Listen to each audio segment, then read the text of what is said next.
Jet 24 and Fox 66 are your local election headquarters. Welcome back to our debate between the candidates for state senate in the 49th district, Democrat Julie Slomski and Republican Dan Laughlin. Our next question coming from Jesri Friend of the Manufacturer and Business Association. Jesri, I believe your question is for Julie Slomski. That's right. Thanks, Sean. And sticking with the topic of business, we're going to shift now to the rising cost of health insurance on employers, and specifically small employers.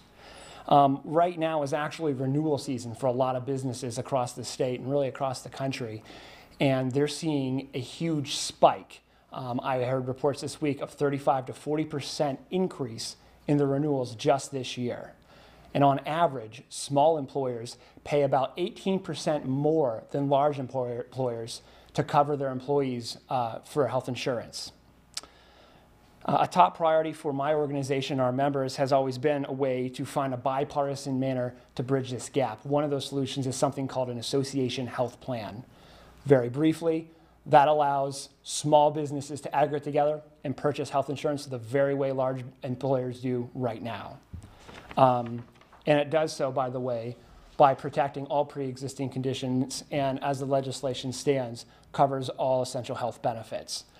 Ms. Slomski, would you be supportive of an association health plan legislation? And to that end, are there other things that can be done to help with the ever-increasing cost of health insurance on Pennsylvania businesses? Thank you.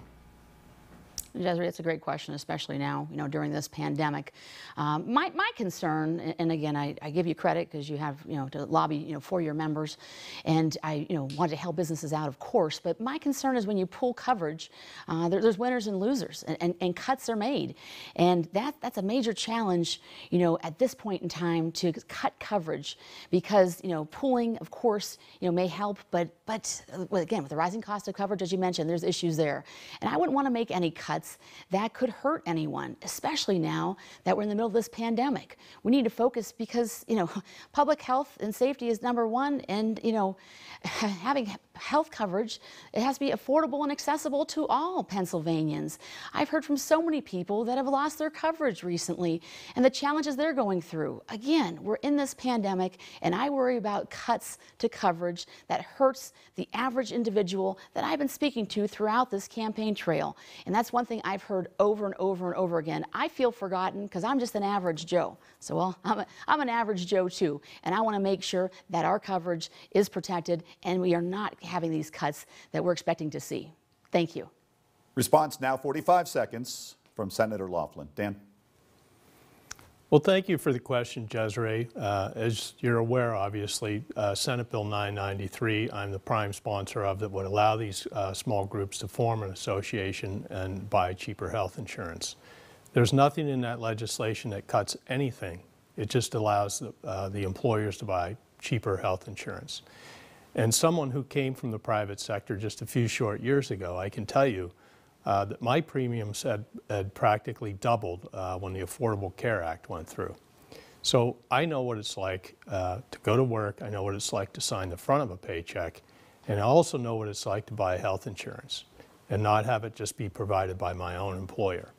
So I take it very seriously, and I can tell you, and I can tell the people that are watching tonight, there's nothing that I would do that would cut pre-existing conditions or maternity care.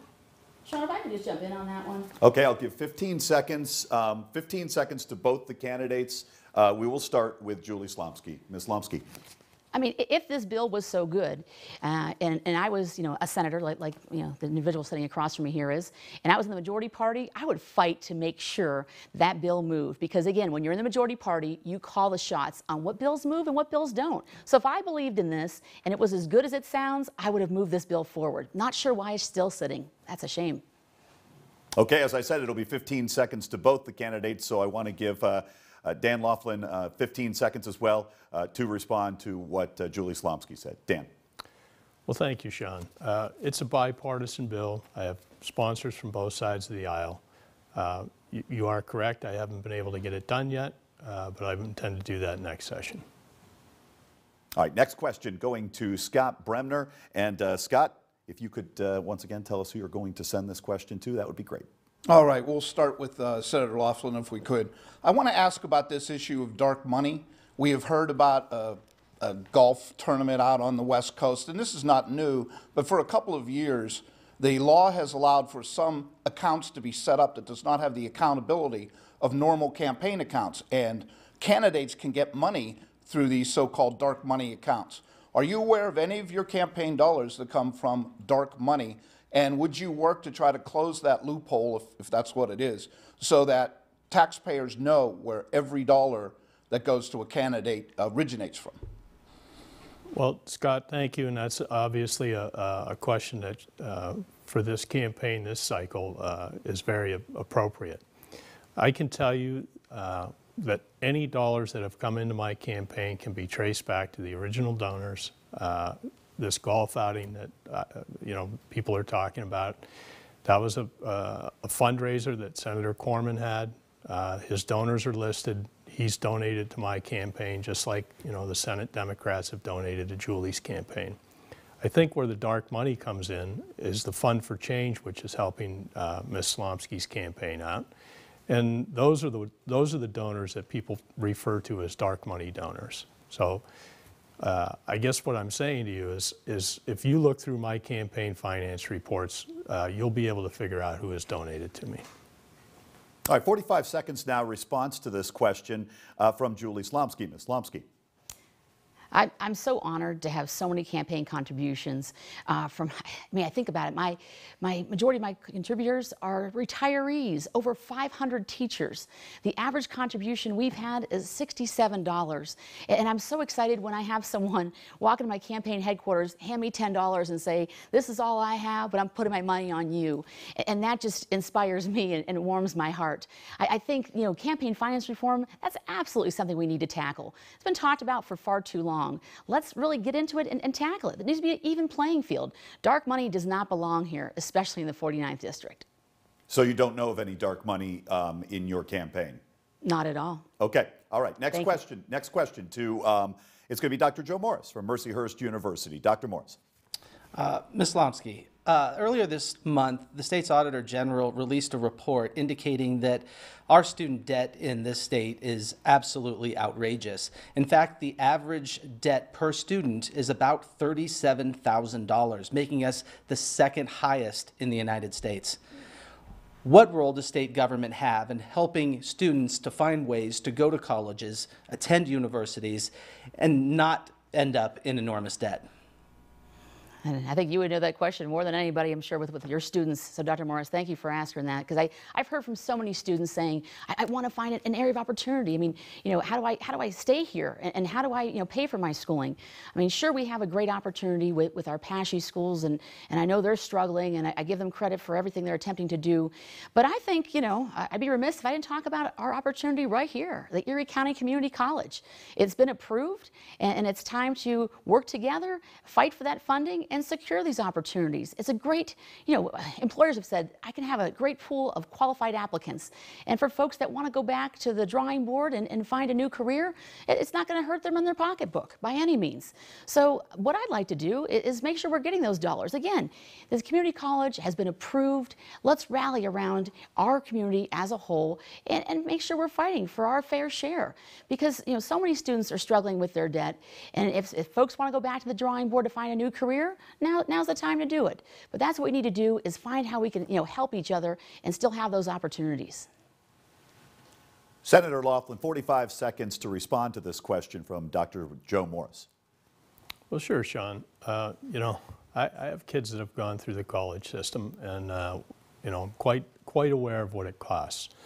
Some of the things that these students are struggling with are their decisions on where they've gone, whether they went to, Edinburgh University was a lot cheaper than, say, Gannon or Mercyhurst, where you teach. And that's not to say that you don't provide a great education, but a little bit of it falls on the student to make an informed decision on where they're going. And then I would say on the back side of that the state and the federal governments should provide low interest loans for these students, so they at least are not getting gouged on the interest rate. Next question will come from Jesri Friend from the Manufacturer and Business Association. Jesri. Thanks, Sean. And in keeping with order, this first one will go to Senator Laughlin in response from Ms. Slomski. And getting back to the business climate in Pennsylvania and Erie County, if you're a business owner in Erie County right now, you know Pennsylvania has not been the most friendly when it comes to the corporate net income tax rate. In fact, unfortunately, Pennsylvania has the silver medal for the second highest corporate net income tax rate in the whole country at 9.99%. Now, there's been many efforts to kind of bring this down, and a lot of negotiations have been put forth to kind of lower that and make us more competitive. Unfortunately, it was always met with politics. So, Senator Laughlin, what steps can be taken to make Pennsylvania more competitive, maybe more attractive than some of the states that are our neighbors? And do you support reducing the corporate net income tax rate? Thanks. Well, I think what you're trying to ask me, Desiree, is why is Pennsylvania not more competitive for business attraction and having the highest corporate net income tax rate in the country? Because Idaho's is higher, but they have a lower, I forget how it is, but their actual real rate is actually lower than ours. So we have the highest rate in the country. And not only that, if you were an international corporation that wanted to locate in the United States and you said, you know, I need this, and this for raw material, when you look at Pennsylvania, you'd be like, I'm not going there. They have the highest rate in the country. So in order to lower our corporate net income tax rate, which I believe that we should if we want to bring companies to Pennsylvania, we have to look at our spending, because that's the root cause of the problem. We can't afford to lower the corporate net income tax rate right now because we don't have our spending under control. So that's where, and that is why I asked to be on the Appropriations Committee, is to try and help make a difference in that realm. Thank you. Response to Julie Slomski. Now 45 seconds to you, Ms. Slomski. I think the key here is closing that Delaware loophole. I mean, you know, corporations, you know, don't pay their fair share. I mean, one thing I want to talk about, you know, here I think is a great point is, you know, we struggle to recruit businesses here, retain businesses here in the Commonwealth, and that's because of the whole side of, you know, economic development. The Department of Community and Economic Development's been underfunded for years, and I think of this job creation tax credit program, which I keep hearing a lot about, saying, why didn't it get funded? Why aren't there dollars there? And I think that would be a true help. I've talked to folks all throughout our economic development industry here, you know, in Erie, and saying we need help. That job creation tax credit, that's what we should be focused on. Bring in those companies. We're losing too many opportunities to Ohio and New York. Job creation tax credit, that's the answer. All right, next question to Scott Bremner from Jet 24. Scott. All right, thanks, Sean. And this is to Ms. Slomski. I want to bring back an oldie but a goodie, and that is the tax-exempt situation for a lot of charities and nonprofits.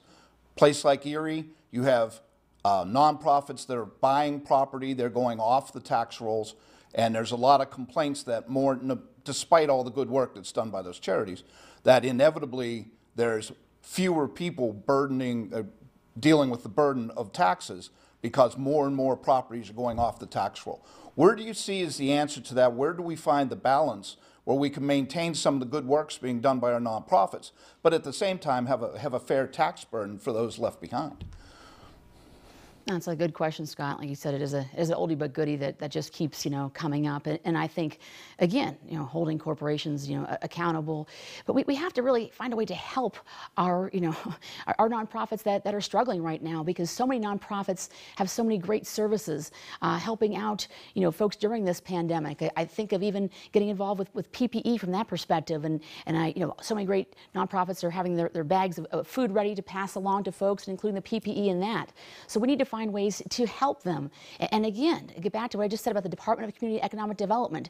There's dollars there that could be used if they were funded properly. And we need to make sure that we're helping our nonprofits, but again, we still have to hold, you know, corporations accountable, because, you know, in this day and age, it's all about it as we recover from COVID. And how do we do that? And how do we find ways to help each other? That's the big struggle. That's where we have the issue. 45 seconds for a response to Senator Dan Laughlin. Now, Dan. Well, sure. Scott, first off, that seems like more of a local taxing question than for the state Senate, but I'm happy to weigh in on it. I think one of the things that I've noticed in local government, much like in the state government, there has been very little fiscal responsibility. And I think as a whole, Erie County government, if they looked to trim their budget instead of grow it every year, there would be some taxpayer relief. I do want to follow up on this question because the city of Erie has been so handcuffed by this situation for so long, with a tax-exempt number north of 40%, and they have to go hat in hand to organizations. You know, I don't want to say begging, but negotiating for pilot agreements. Is that really the best way for the cities to have to deal with this issue? Because if you talk to the cities, they'll tell you it's a state issue. 60 seconds, by the way, to both candidates. Well, Sean, I sat through Pennsylvania Financial Management's report to the city last year with some of the recommendations that they gave to the city. The mayor had said at the time that he would take their recommendations seriously, and if he didn't implement them, he'd have to have a very good reason. Now, one of the things that caught my eye when I was sitting there listening to that was the city of Erie offers two pensions. They offer the defined benefit pension, and they offer, I think it's a 407B or whatever, that has a match on top of that. And the guy from Pennsylvania Financial Management, their pension expert, said, "We believe you're the only city in America that still offers such a lucrative pension plan." And I haven't heard that that's been cut. That's $2 million a year that goes towards that. You know, the water lease prepayment deal was used to pay down long-term debt, and now we're being told that that can't happen. So I think the fiscal management of the city of Erie needs to take another look at how they're doing business. All right, 60 seconds now over to Julie Slomski to respond to this question. Ms. Slomski. This is a conversation I'd love to have with the mayor and of course, you know, the council here in the city of Erie, and, you know, see where we can have that area of opportunity. I'm not going to, you know, throw stones at them by any means, because I'm not an expert in city government at all. I mean, I think, you know, it comes down to overall broader, you know, tax reform as a whole for the Commonwealth, and maybe looking into the municipal code. Maybe there's an area of opportunity there. But again, I'm not here to cast stones by any means at the city. You know, very challenging times for the city as well. But again, I'd love to sit down and have a conversation with the mayor and with city council to figure out how, again, we can work together. Like I've been saying all night, that's what it comes down to, working together. Next question, Dr. Joe Morris from Mercyhurst. Dr. Morris. I believe this next question goes to Ms. Slomski. Yes, it does. Wait a minute, I have, yeah, okay. Ms. Slomski, in the wake of the civil unrest that was unleashed by the killing of an individual in Minneapolis during his arrest, states across the United States enacted a wide range of reforms, including Pennsylvania. Yet the reforms that we enacted in Pennsylvania are seen by many as simply being not enough to address the underlying cause of the civil unrest. What more, if anything, do we need to do as a state to address this issue? Thank you, Dr. Morris. And systemic racism is a scourge on our society that cannot be denied. I mean, Black lives matter, and need to make sure we're not losing sight of that by any means. I've had many conversations with leaders throughout the community, sitting down with Erie Equal. I mean, they're attempting to find ways to move forward together. How can we help each other? I keep talking about that. But from the state's perspective, we need to take a more active role. If I'm so lucky to become state senator, you know, we need to look into how do we do that? And you know, do we focus on, you know, more community policing?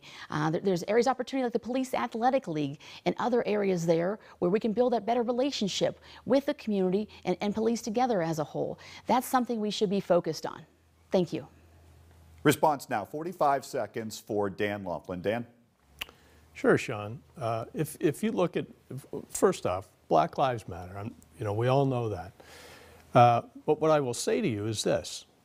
From what I have seen, the areas that have the most civil unrest are the ones that are the poorest. And we can't legislate our way out of that.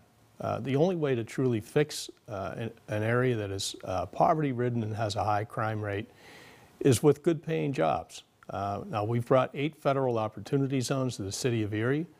I have fought, you know, for 4 straight years to get a CRIZ, the City Revitalization and Improvement Zone, that would help bring jobs to these areas. We just talked about how high our corporate net income tax rate is, which makes it difficult to bring employers in. But this is what is so needed in these areas to help out. Next question tonight will come from Jesri Friend of the Manufacturer and Business Association. Jesri. I think, Sean, in keeping with it, this will be directed to Senator Laughlin and a response by Ms. Slomski. Right. Kind of keeping on the end of what you just said, Senator, is I want to touch on the skills gap. It's been well documented and well reported. A lot of manufacturers are having a hard time filling roles from younger Pennsylvanians, from recent retirees and growing and honestly an aging workforce. The issue is many of our members have expressed quite a bit of frustration, unable to find qualified, skilled labor. Is there a role for Pennsylvania and for the Senate and kind of in your guys' respective roles here, is there a role from the state to provide incentives for local manufacturers to attract young people into skilled labor careers? Thanks. Well, two things, Jesri. I think it's incumbent on the employers to try and do that organically, obviously. We did that when I was active in my business to try and bring young people in and teach them the skills that they need to be successful. The second component to that is the much talked about community college. You know, we had a deal worked out where we were going to have a brick and mortar community college at Perico Center. The governor was in for $15 million to outfit it, make it a state-of-the-art facility, and then county council voted that down. Now, moving forward, we've been approved for the 15th community college. You know, it's still needed, and that will help these employers out if we can get this up and running. But it is going to be a burden on the local taxpayers under this current version. So one of the ideas that I've had is if we put the college within the footprint of a CRIS, that we could potentially use some of the CRIS dollars to help offset that.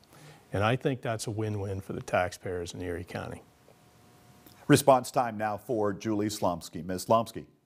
I'm sorry, Sean. I'm still tied up on here when we're talking about social injustice and tying economic development to it. We would need, you know, criminal justice reform. I'm stuck on that, so I apologize. But, but what I want to talk about here, there's a great opportunity. There's apprenticeship programs, pre-apprenticeship programs, job skills training gap. It can easily be reduced. I think about, you know, a plumber's 27, and you know the great skill center they have there, working with the steam fitters as well. There's so many areas of opportunity here.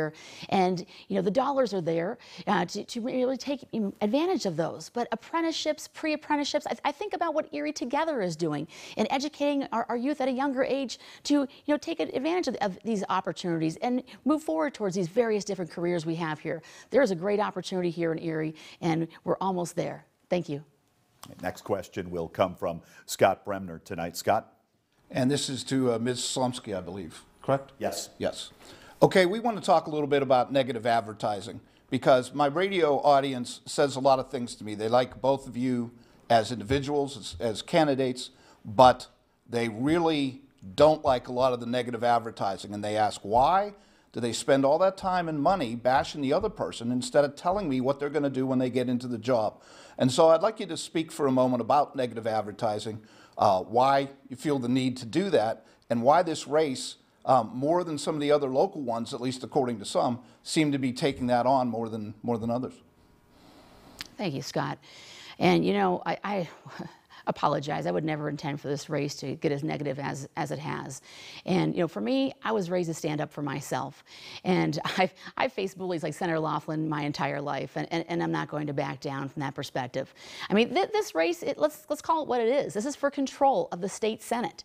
Whether he wins or I wins, that determines the control of the state Senate. There's so many areas of opportunity here for us. We can finally increase the minimum wage and have a livable wage for folks. You can't live on $15,000 a year.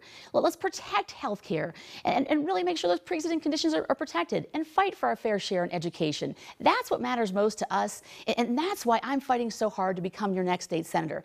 The smoke and mirrors of distorting the truth, that's not helpful. We deserve the opportunity to talk about what we want to do and how we can help our community. Like I said earlier, our friends, our neighbors, that's our family as a whole. How can we help each other? But this race, again, is about control of the Senate. And our goal, of course, is to make sure everything is factual that is out there. And I'm just sick of the, like I said, the smoke and mirrors that are constantly coming my way. If I was a sitting state senator, I would run on my record and the successes that I had in those 4 years. 45-second response now from Senator Dan Laughlin. Dan. Well, thank you, Sean. We have been running on the record that I've had for the last 4 years. And, you know, for Ms. Slomski to sit here and try and call me a bully, you know, that doesn't sit well with me. Her campaign called me Dirty Dan. I have never used a disparaging remark about her. She attacked my business that we worked so hard for 35 years, my brother and I. We won 96 awards of excellence, widely regarded as wonderful builders here. We had a problem with one house that we offered to pay for, by the way, and fix the problem for free. But her campaign chose to go right after that instead of telling us what she would do better in the Senate than me. And my campaign has been fact-based. Now, granted, it's been a little bit harsh maybe, but everything that we've put on a mailer has been 100% true. Let me follow up, and I'd like to give each candidate 60 seconds, up to 60 seconds to answer this question, and that is, with the amount of ads and the tenor of the ads from both sides, actually, whether it comes directly from your campaign or outside your campaign, to what extent should the candidate be owning the accusations and the charges made in the ads? Well, I can tell you, Sean, that if there was an ad running on TV, whether it was a third-party ad or not, that I disagreed with, I would get on the phone and tell them to take it down. You know, we're not supposed to coordinate with third-party groups that are running ads, but we certainly have the ability to call and ask them to stop. And I don't believe that's been done with Fund for Change with Julie Slomski. All right, response now, up to 60 seconds from Julie Slomski. Julie? I'm not really sure what my opponent here is referring to, but my whole thing is, if we're talking about setting the record straight, do I have a state car? No. Do I have a pension? No. Do I want to fund the police? No.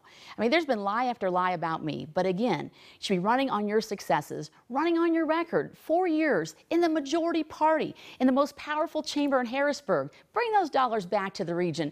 You talk about, you know, family leave, fight for family leave. Make sure we're getting that family leave. It's all about talk. I mean, this is not a time to talk. This is a time to stand up to leadership and, again, fight for us. That's all I'm hearing all throughout this campaign trail. Julie Slomski, I look you in the eye. I see a fighter. I want a fighter that's going to stand up for us and not call us those people down there, a fighter that's going to stand up for the entire district. And that's what I intend to do. Thank you. Next question from Dr. Joe Morris of Mercyhurst University. Dr. Morris? Senator Laughlin, I'd like to stay with this theme. This election, not just this race, but across the United States, has been incredibly contentious. And you know, I think about our Senate race here, and at the end of the day, we are all members of this community. We all love this community. And so my question for you is this: what is the thing that you respect most about your opponent? Well, that's a nice question, Dr. Morris. I would say this. I worked with Julie Slomski for a little over 3 years as the governor's liaison. I thought she did a nice job working for the governor. And I think that, you know, she was a good staffer. I don't believe she'll be a better senator than me. I've been recognized as one of the, I think it's the 5th or 6th most effective senators in the Senate. Just today, the governor signed another one of my bills into law. So I have 6 bills that I've gotten done in 4 years. And I can tell you that's more than any of the rest of the delegation has in decades. So you already have an effective senator, and you're looking at him. Julie Slomski now, 45-second response for Dr. Morris's question. And Dr. Morris, I'll actually answer your question and not pat myself on the back. It's a continuing trend with my opponent here. But again, I did have a chance to work with my opponent when I worked for Governor Wolf, and it was an honor to work with him to save the Erie School District, to bring the Flo Fabrizio ice rink. I'm going to get choked up talking about it, but Representative Fabrizio was a true mentor to me and a friend, and I was so honored to work with Senator Laughlin to secure those dollars for the JMC ice rink and to make it into the Flo Fabrizio ice rink. So again, we worked together to save the Erie School District, worked together to honor the late, great Flo Fabrizio, and that's the parts that I do honor. I don't like this negativity that's coming my way, but I understand. I mean, he doesn't have a record to run on, so this is what he has to do. But thank you for asking that question, Sean. I appreciate it. Next question to Jesri Friend. Jesri. So I get to follow up that, and I'm going to shift gears just a little bit, and I'm going to go back to business regulations. We talked about Pennsylvania being one of the worst states to do business in, and again, I'm talking to you business owners back home listening right now. You know very well what I'm talking about. So I am going to ask a very direct question, so this to Ms. Slomski, and in response to by Senator Laughlin.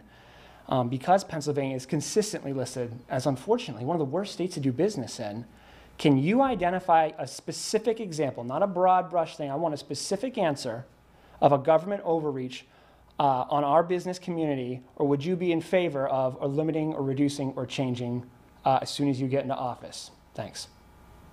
I'm sorry, could you clarify that question? You're saying? Sure. Specific business overreach that's hindering the business community right now that you would be in favor of eliminating or reducing or making more favorable conditions for our business community here in Erie. I mean, I think the easiest answer to that question is actually the real true answer to that question is what I mentioned earlier. I mean, we have the Department of Community and Economic Development for a reason, and that is one agency that's been underfunded continuously. And there are people in positions throughout the Commonwealth that are they're called the Governor's Action Team, where their job is to recruit and retain businesses, and they have a portfolio or a briefcase, as you say, and they do not have the tools they need. So how do we help our businesses when we're not funding the agency that's there to help businesses? I think that's the simplest way to answer it, and that is the truth. I mean, I just think of the cuts. I mean, I worked hand in hand with the team at the Department of Community and Economic Development and kept hearing over and over, how many cuts they're facing, how many great programs they have, that the dollars just aren't there. And that gets back to, let's even get it tied into, the hazard pay situation, where there weren't enough dollars here in the region to get to some of the companies that needed it the most. It didn't hit all the industries that needed to. So that's what we need to do, is fully fund the Department of Community and Economic Development. Give the agency the tools they need to recruit, retain the businesses, and really help us. That's what we need. Okay, the one specific regulation or rule or hindrance to business in Pennsylvania that you would like to see eliminated? I believe that was the question, right, Jesry? Jesry giving me the thumbs up. Senator Laughlin. Well, thank you for that question, Jesry. It's a little bit difficult out of all of our regulations to just pick one out and say that would be the best one. My opponent seems to think that there's a government program for every business. And what I know from speaking to the business and being in business, what we really want is government just to get off our backs and let us go to work. Our corporate net income tax rate is the highest in the country. I've been working with Senator Mensch on a plan to try and gradually reduce that so it's not a shock to our financial system, but would actually start to bring down our rate to where we could be more attractive organically to employers. And I think that's more important than doing away with one regulation. Okay, we want to keep the questions coming as quickly as possible, get as many topics answered. Next question from Scott Bremner. Scott. Yes, sir, Sean. We are talking to Senator Laughlin with this one. I want to talk about funding for education, but I want to do so with the caveat of there's a lot of talk about trying to enter some business standards or some way of holding districts accountable for their education, and if they don't do a good enough job, then maybe they shouldn't get the state dollars. What are your thoughts along those lines in terms of trying to fund schools but also put in incentives so that the rewards from Harrisburg come with the proof of performance with whether it's test scores or whatever standard you use? Well, Scott, first off, every district is different. And if you're trying to have a school and teach in an area that is has a high poverty rate, obviously it's a lot harder to teach in an area like that. And those schools need more financial help than a school that's in an affluent area. Our public education system is an area that the governor and I agree on. I believe my opponent and I agree on this. We need to fund our K through 12 education system. We need to do it without driving senior citizens out of their homes. And quite frankly, where most of your school taxes occur are at the school board level. So people need to take a little more time and pay more attention to those races as well. But I do believe that if we work together as a legislature in conjunction with the governor, that we could find ways to fund K through 12 education that's not quite so harmful to our homeowners. 45 seconds now, response time for Julie Slomski. Julie. Thank you. And I think the key comes down to no matter what zip code you're from. I mean, you know, children from pre-K to 12 needs to be our priority. I've talked to a lot of folks in the pre-K community and how important pre-K is. A lot of parents have focused on that, and I agree with that. I mean, it comes down to, yes, there's a fair funding formula, something we could, you know, move forward with. Sure, it's something that could be helpful, but we can't divert, you know, millions of dollars like my opponent has away from schools right here in the district.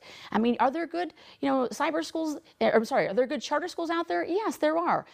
We need to hold them accountable, though. Make sure all schools are on the same level. So I think there's, you know, cyber school funding that needs to be looked into, and I think we need to find a way to make sure we're getting those dollars no matter what zip code you're from. We owe it to our students, our future leaders, to protect their education, not send the dollars away. All right, an issue of school choice. Are you in favor of it? That's my follow-up, and I'll just go 30 seconds to each candidate on this one. We'll start with Julie Slomski. Julie? I'm not in favor of school choice because of the reason that, you know, so many parents have talked about, you know, I can't afford, you know, these opportunities. I want my child to be successful, and taking those dollars away from public education, you know, we can't do that. It's up to families to choose whatever path they want, but again, we need to protect public education. We owe it to our entire Commonwealth, especially the 49th, protect public education. Okay, response time now for Dan Laughlin. Dan, your response to that. Well, first off, Sean, we already have school choice. I think where the argument starts is how you fund it. And I don't believe in funding the school choice programs by taking it out of the K through 12 public education fund. All right, quick enough. Next question, right over to Dr. Joe Morris from Mercyhurst University. Dr. Morris. Yes, I believe this goes to Ms. Slomski. Ms. Slomski, there's no doubt that this campaign has reminded us or made very evident that we face a whole bunch of challenges, and the money that is available to help us meet those challenges is as scarce as ever.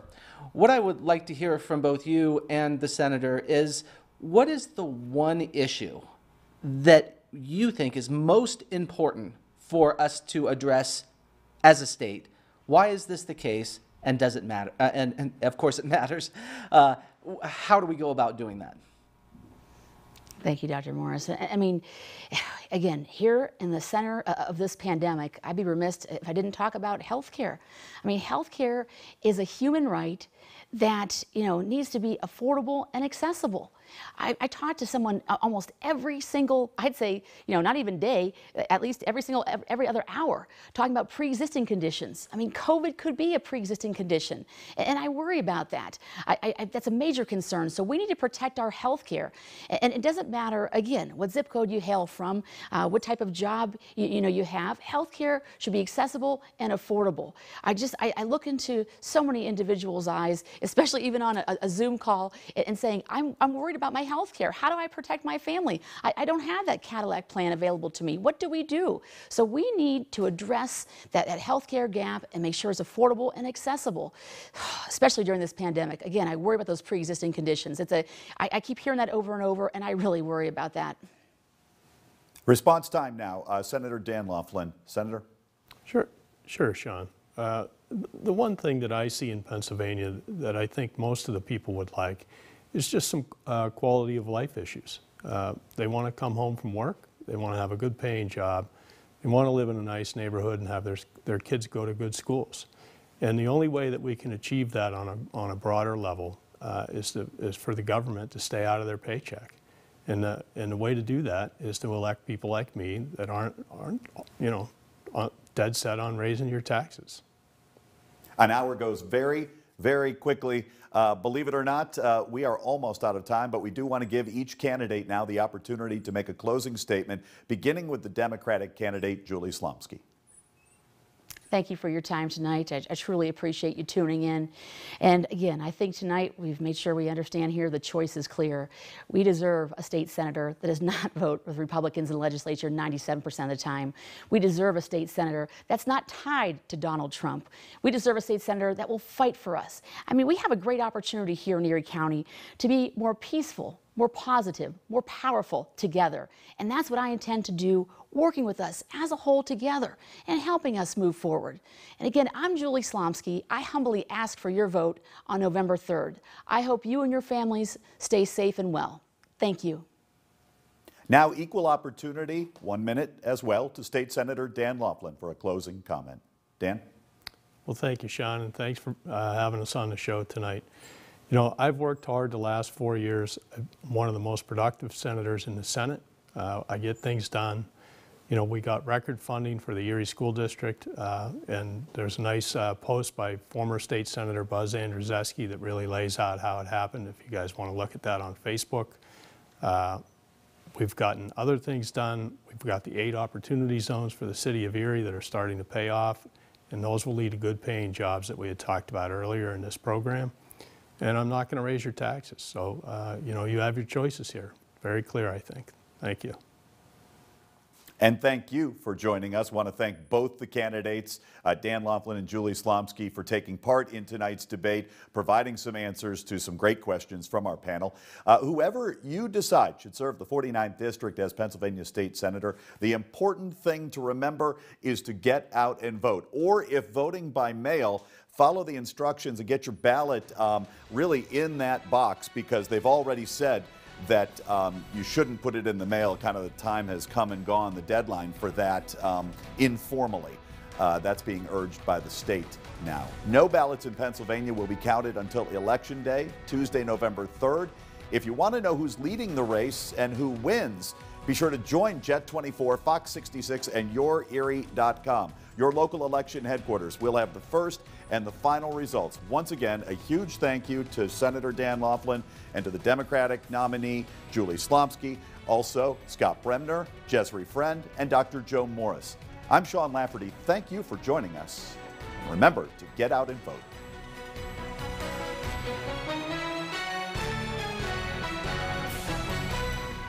This was a Jet 24 Fox 66 2020 General Election Special Report.